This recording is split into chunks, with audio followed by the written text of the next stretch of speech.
मुक्ती आंदोलन संदर्भात मी म्हणतो गौतम रत्न महादेव आमचे ठाणे जिल्ह्यातले सर्व अनुयायी आमचे सर्व पक्ष संघटनेतले पदाधिकारी कार्यकर्ते त्यांना घेऊन आपण 11 दिवस उपोषण केलेलं आहे कोर्टाचा जिल्हाधिकारी कार्यालयाला लागून। परंतु या 11 दिवसामध्येही शासन प्रशासन पालकमंत्री जिल्हाधिकारी कोणतेही दखल घेतलेले नाही।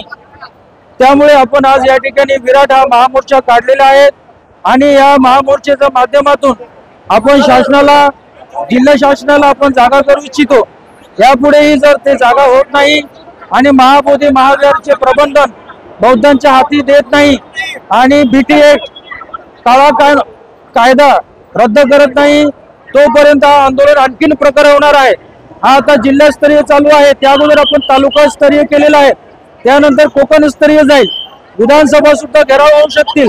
इथे परमिशन आहे नाही आहे त्याची आमची इथे या ठिकाणी बरेच कार्यकर्ते आहेत, ते बरोबर ते योग्य पारदर्शक आहे, त्यासाठी कोणत्याही मार्गाने आंदोलन जाऊ शकतात।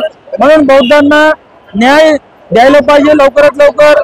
नरेंद्र मोदी सरकार नितीश कुमार सरकार यांनी आपण हा अन्यायाच्या विरोधात न्यायाचा लढा आहे, समानतेच्या विरोधात असमानतेच्या विरोधात समानतेचा हा लढा आहे।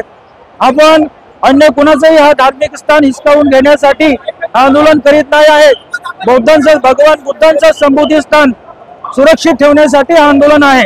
जगामध्ये हा एकमेव घटना आहे जो बौद्ध कुणी धर्मियांचा सर्वात श्रेष्ठ तीर्थस्थान अन्य धर्मियांच्या हातात आहे। त्यासाठी भारत सरकार अन्यायपूर्वक कायदा बनवून ठेवलेला आहे बीटी ऍक्ट म्हणून, ते कायदा लवकरात लवकर रद्द करावे।